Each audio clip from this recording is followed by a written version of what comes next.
Por la señal de la Santa Cruz de nuestros enemigos, líbranos, Señor Dios nuestro, en el nombre del Padre, del Hijo y del Espíritu Santo. Amén. Señor mío y Dios mío, creo firmemente que estás aquí, que me ves, que me oyes. Te adoro con profunda reverencia. Te pido perdón de mis pecados y gracia para hacer con fruto este rato de oración. Madre mía Inmaculada, San José, mi Padre y Señor, Ángel de mi guarda, interceded por mí.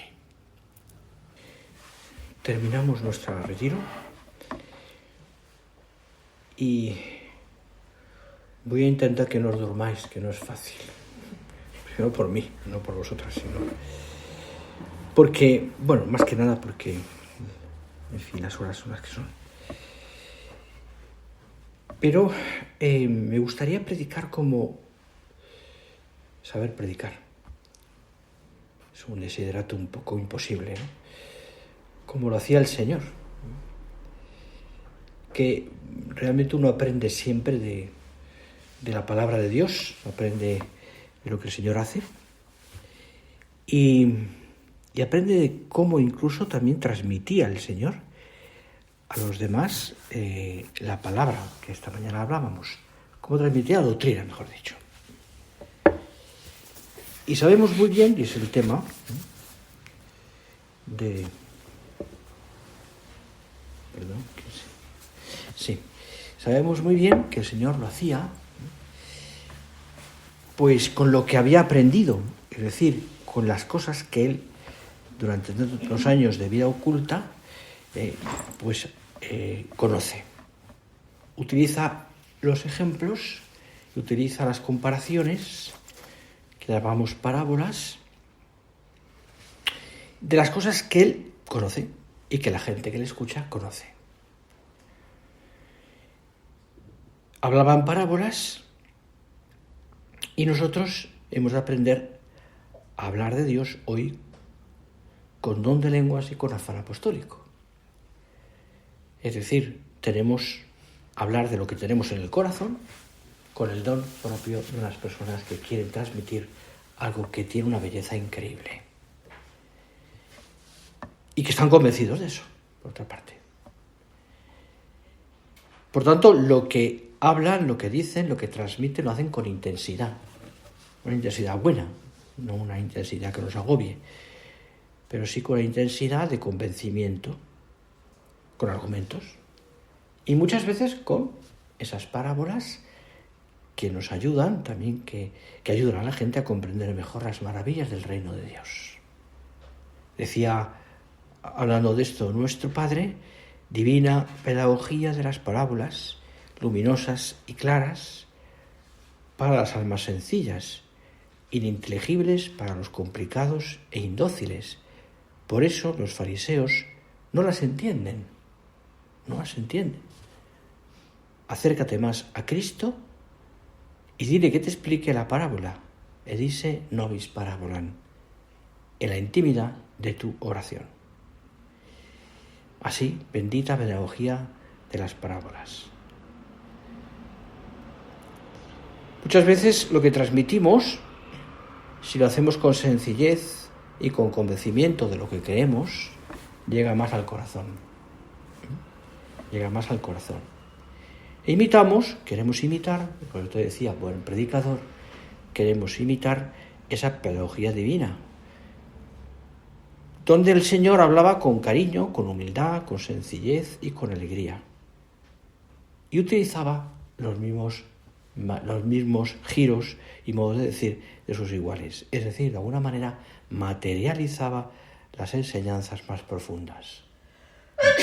Y así habla, por ejemplo, lo veremos ahora, de la sal de la tierra y de la luz también del mundo, por ejemplo.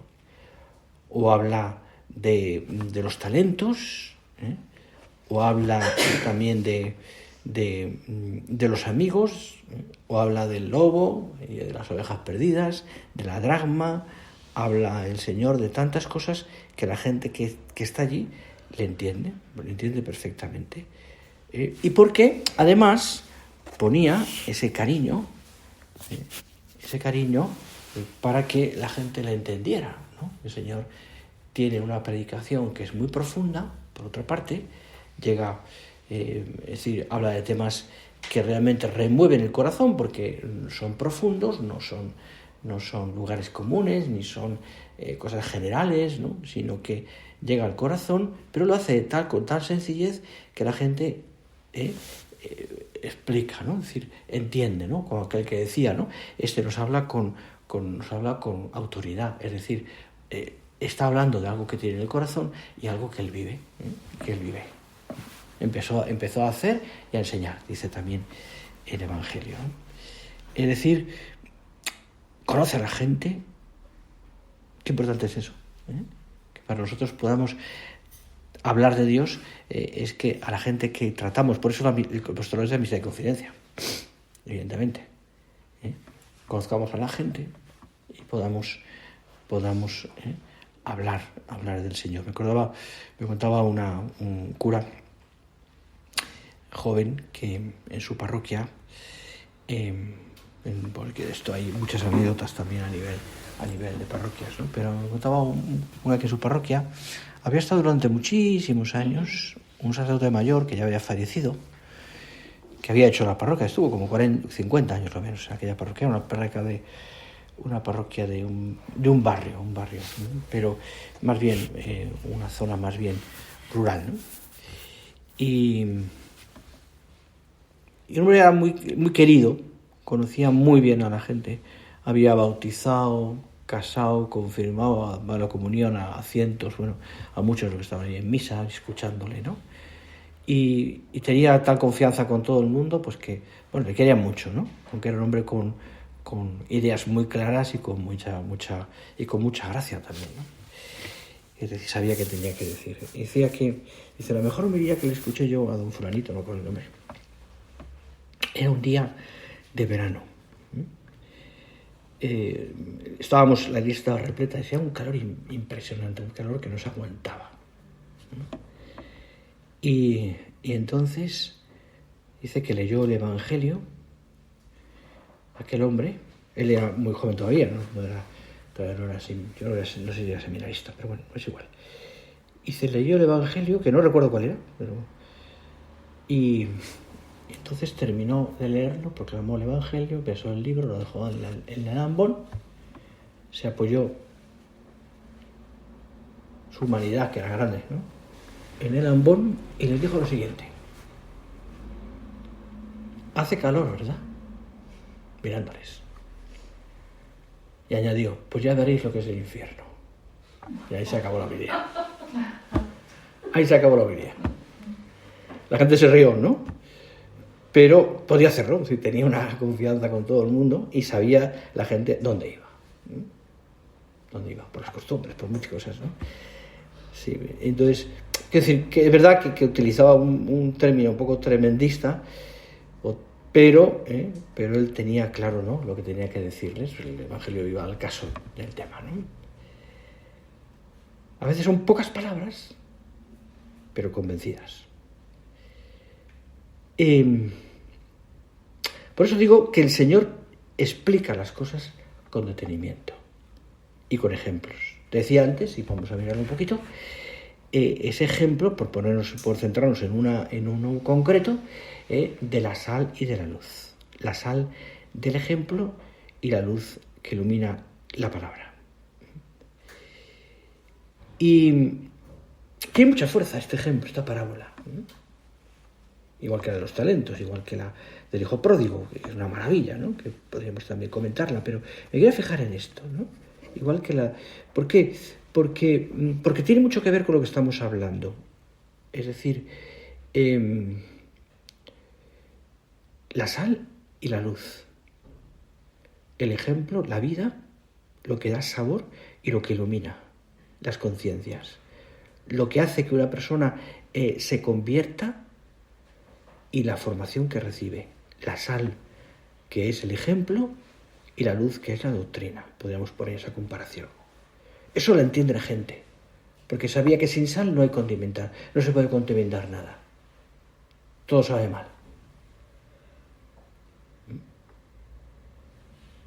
Cuánta gente que no puede tomar sal en las comidas y lo nota, ¿no? O sea, acabas acostumbrándote, pero se nota muchísimo la sal. Claro, quiere el Señor que quienes le escuchan y después le sigan, primeros cristianos, sean sobre todo, allí donde están, sal. Es decir, quiere el Señor que el ejemplo del alimento sazonado, es decir, del alimento que sabe bien, el ejemplo, la vida, la santidad, el comportamiento informado por la caridad, atraídos después por la alegría, por la paz, ese ejemplo a la gente le atraiga. Y después se abrirán a la luz de la doctrina. Y yo creo que eso también sigue siendo así. Es decir, sigue siendo actual este modo de atraer a las personas también a la luz de Cristo, a nuestro apostolado. ¿Cuántas veces lo que convence, lo que ayuda, es el ejemplo? Es el ejemplo.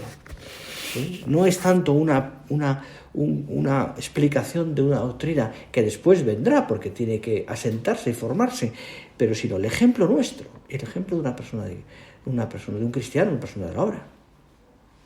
El ejemplo.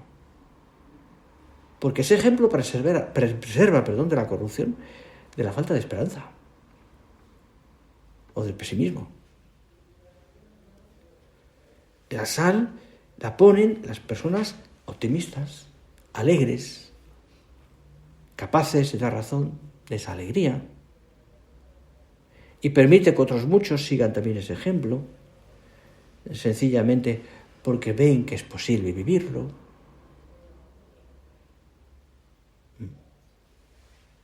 ¿Cuánta gente hoy, aunque se dé cuenta de lo atrayente que es la palabra de Dios, piensa que es imposible vivirlo?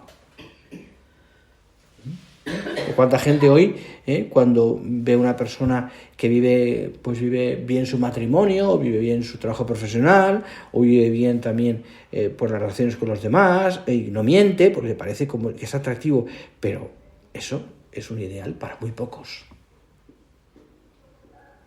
Irrealizable. Y más vivir según la moral de la Iglesia, ¿no?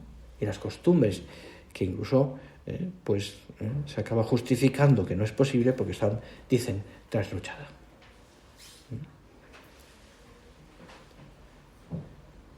Mira, estamos proclamando nosotros desde hace ya tantos años la llamada Universidad de la Santidad.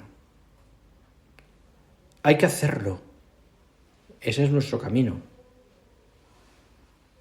Estamos explicando, pero primero con nuestra vida, que todos podemos ser santos. Y es mucho más importante mostrar que, de hecho, una persona normal, ni mejor ni peor, con defectos y debilidades, puede vivir su vocación con radicalidad. Incluso en una sociedad pagana y difícil, donde no tenga facilidad. Puede ser sana ahí donde está. Por eso es importante, y esto es lo que viene a decir la parábola, en el fondo, que haya hombres y mujeres que con la alegría, la paz de Cristo, alimenten y llenen de sabor y de esperanza a tanta gente. A tanta gente. Y ahí es quizás una cosa que podemos preguntarnos, ¿no? Si estamos transmitiendo eso nosotros. Si tú en tu apostolado, o quizás incluso si quieres en los medios de formación que impartimos, estamos transmitiendo esperanza. Estamos transmitiendo alegría, plenitud de vida. Estamos transmitiendo algo que es atrayente y por tanto lo explicamos con nuestras palabras, sí, pero sobre todo con nuestras obras. Con nuestras obras. Mirar la obra que Dios ha querido es, al fin y al cabo, un instrumento de Dios. Y es un instrumento del Señor para extender toda esa espiritualidad, ese espíritu de la obra, ese carisma. Pero sobre todo para extender, sí, el carisma, la esperanza de la buena nueva que Cristo ha traído. Nosotros queremos sembrar esperanza como parte fundamental de nuestra vida y por tanto de nuestra misión apostólica. Decía San José María, nuestro Padre, como quiere el Maestro, tú has de ser así, tú has de ser, bien metido en este mundo en el que nos toca vivir y en todas las actividades de los hombres, sal y luz. Luz que ilumina las inteligencias y los corazones, sal que da sabor y preserva de la corrupción. Por eso, si te falta afán apostólico, te harás insípido, dice, e inútil. Insípido e inútil. Defraudarás a los demás y tu vida, dice, llega a decir, será un absurdo. Un absurdo.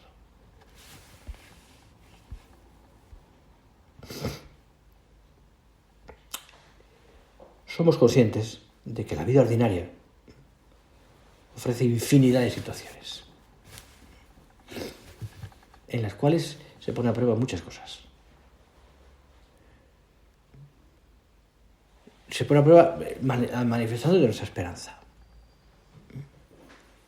Y cuando nosotros nos empeñamos en ser fieles, en hacer bien las cosas, con nuestras debilidades y nuestras luchas, por supuesto, pero cuando nos empeñamos en ser fieles a la verdad,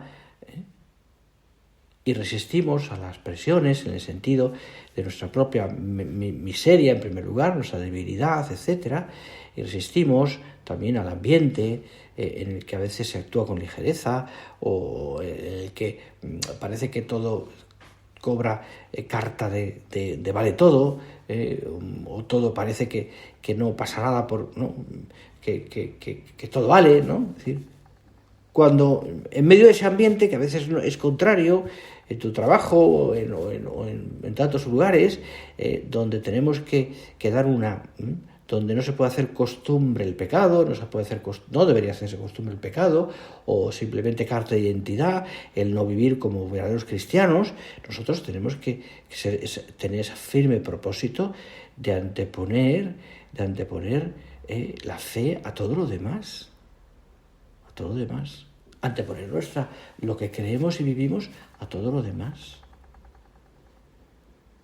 Es decir, eso a veces supondrá pasarlo más, renunciar a una serie de cosas, vivir a veces, ir contracorriente,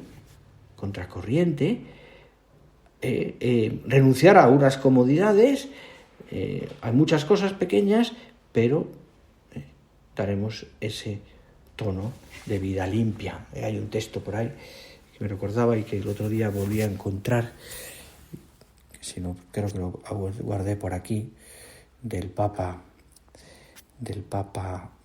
Benedicto XVI, que habla un poquito de esto, y creo que está aquí, sí. Claro, es un texto que él dice, siendo todavía cardenal, bueno, no sería cardenal todavía en ese momento, no, era ya en el año 68, decía algo muy fuerte, ¿no? Muy fuerte, pero que en el fondo se está medio cumpliendo. Decía el Papa, y seguramente habrás leído este texto alguna vez, dice, cuando Dios haya desaparecido totalmente para los seres humanos, decía, esa especie de profecía, ¿no? Experimentarán su absoluto y horrible pobreza, y entonces descubrirán la pequeña comunidad de los creyentes como algo totalmente nuevo. La Iglesia será pequeña. Tendrá que empezar todo desde el principio. Ya no podrá llenar muchos de los edificios construidos en una coyuntura más favorable. Perderá adeptos y con muchos de sus privilegios en la sociedad. Y con ellos muchos de los privilegios en la sociedad. Pero renacerá de un modo mucho más intenso que hasta ahora, como la comunidad de la libre voluntad a la que solo se puede acceder a través de una decisión. Tendremos, dice el Papa, dice, todo parecerá perdido, pero en el momento adecuado, solo en la fase más dramática de la crisis, decía, podemos decir que estamos, no sé siempre en la crisis de esta que el Papa de esta profecía, pero en la parte más dramática de la crisis, la Iglesia renacerá. Será más pequeña, más pobre, más catacumbal, pero también más santa. Porque ya no será la iglesia de los que buscan agradar al mundo, esto que hablábamos, ¿no? Sino la iglesia de los creyentes en Dios y en su ley eterna. El avivamiento será una obra de un pequeño remanente, aparentemente insignificante, pero indomable, sometido a un proceso de purificación, porque así actúa Dios. Un pequeño rebaño resiste al mal. Un pequeño rebaño resiste al mal. Bueno, el texto yo creo que es más amplio, pero de alguna manera uno atisba cosas de este tipo, ¿verdad? Atisba a veces cosas de este tipo, ¿no? Y atisba, ¿no? Pues todo lo que supone ahora mismo, pues la, entre comillas, ¿no? Persecución de lo católico, o persecución de la verdad, más que de lo católico, ¿eh? De la verdad. Y se da cuenta uno de que en el fondo tiene que dar la cara, es decir, que tiene que ser sal allí donde está. Como decía San Juan Pablo II, no imponiendo la verdad, sino proponiéndola, porque la verdad no se impone, se propone, pero porque la vivimos, porque somos sal.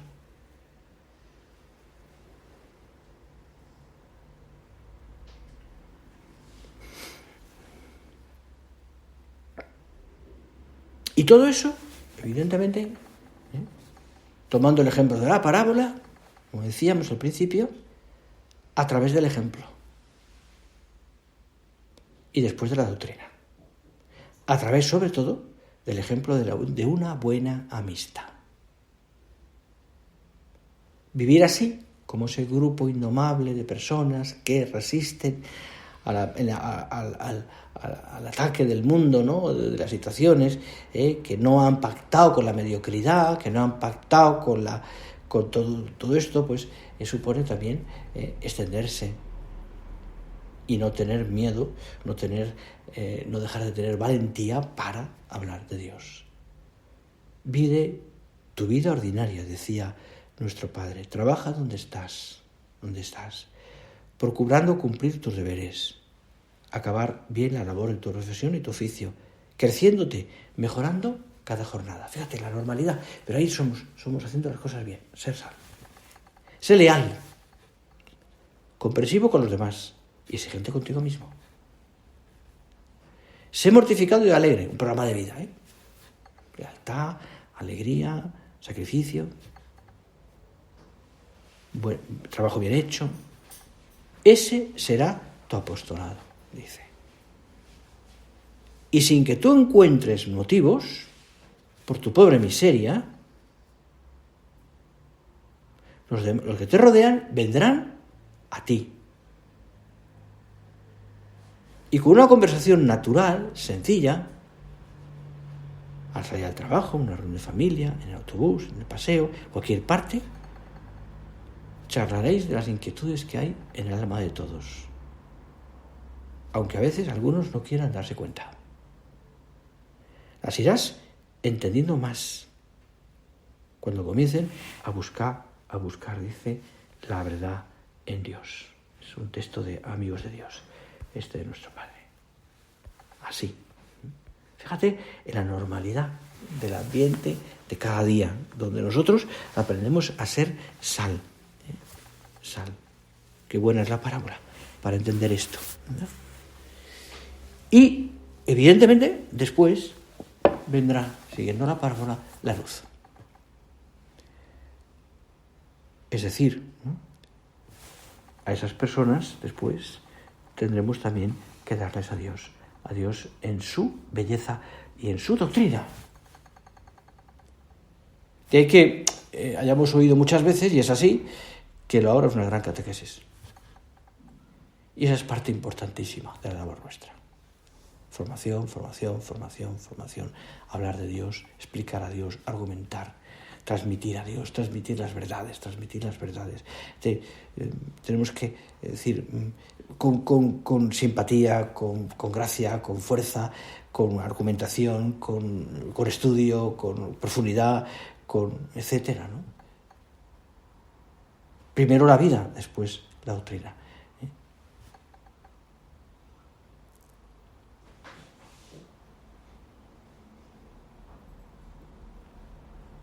Fíjate cómo el Señor, hablando de ello,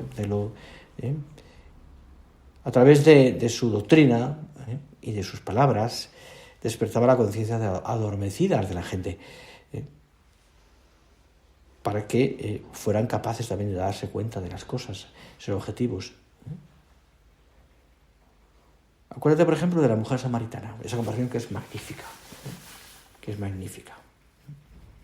¿Qué hace el Señor para ganarse a aquella mujer? Primero gana su confianza.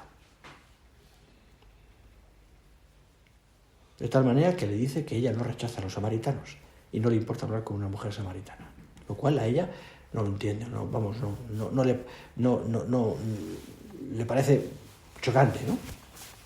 Pero le da confianza. Después capta su interés. Algo que está en la vida cotidiana. Dame agua. Después va iluminando su conciencia progresivamente. Lee su corazón. Y provoca una confidencia con ella casi inadvertida.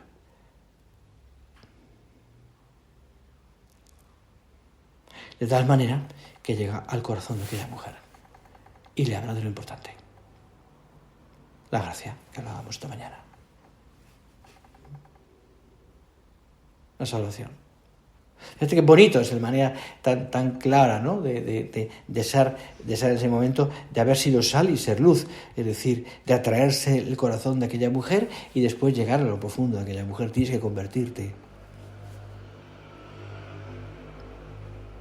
Pasa algo parecido, es distinta con la mujer adúltera, a la cual el Señor salva del linchamiento, de la lapidación, porque evidentemente es absurda y sobre todo porque nadie puede juzgar a los demás. Pero a la mujer le dice después, vete y no peques más.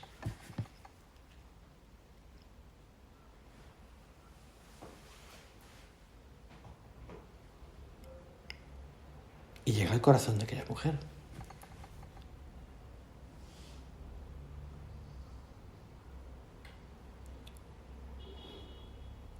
Decía, ¿qué ejemplo nos dio en esto también, ¿no? En esa predicación, esa manera también de transmitir a Dios, el buen Papa Juan Pablo II, ¿no? ¿Qué ejemplo nos dio tan estupendo, ¿no? Decía, ¿no? Pues la necesidad que tenemos de comprender las experiencias de los hombres y el lenguaje que se comunican entre sí. Hoy hace falta mucha imaginación para aprender a dialogar sobre la fe y las cuestiones más fundamentales para el hombre. Se necesita, decía, personas que amen y que piensen, porque la imaginación vive del amor y del pensamiento. Que hablen y que piensen. Don de lenguas y amor a Dios. Don de lenguas y amor a Dios. Se necesita también que sepamos también transmitir eso. Con don de lenguas el amor de Dios.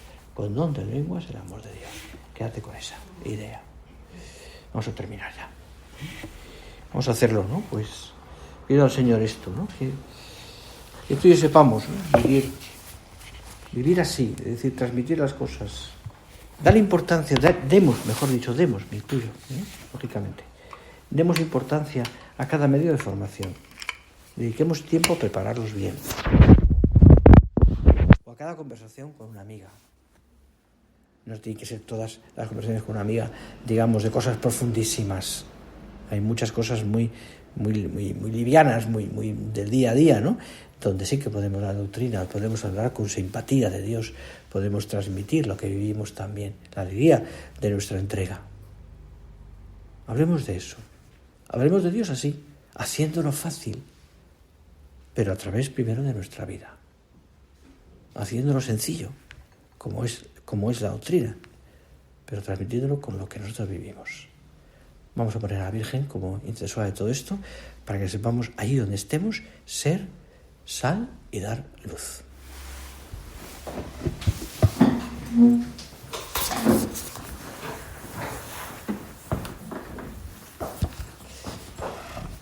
Te doy gracias, Dios mío, por los buenos propósitos, afectos e inspiraciones que me has comunicado en esta meditación. Te pido ayuda para ponerlos por obra.